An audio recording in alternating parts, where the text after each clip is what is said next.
Starting with the junior arch, our smallest and handiest little tool, this is indispensable in any situation. Handles a 16-inch diameter log and up to 1,000 pounds of weight, 53 pounds.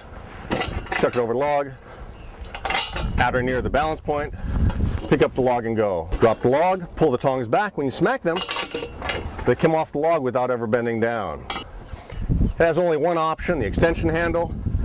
This extension handle can be used for walking in front of longer logs or walking longer distances.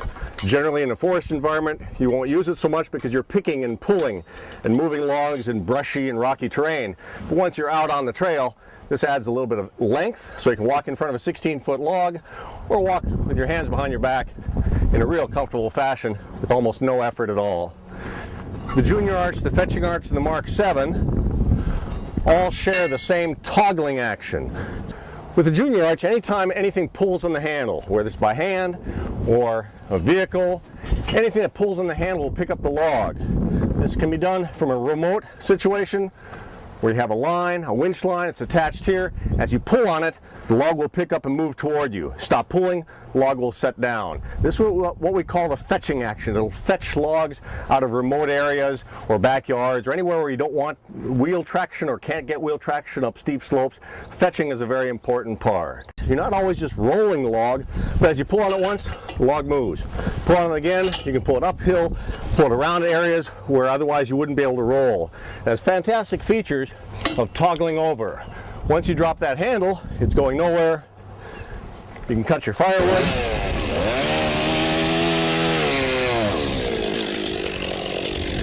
The junior arch, super tool for felling hang-ups, bunching up logs in the forest, moving them in an urban environment.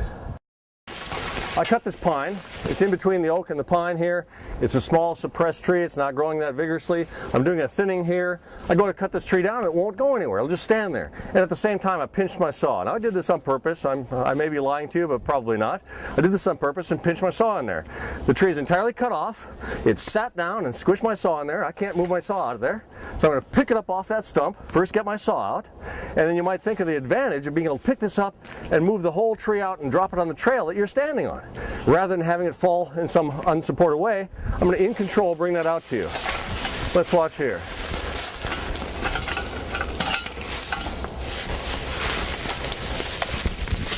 There it is off my saw.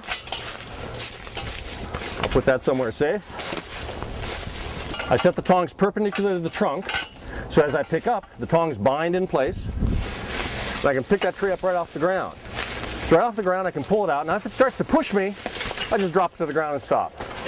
I pull it right out, keep pulling it out, so I drop it to the ground.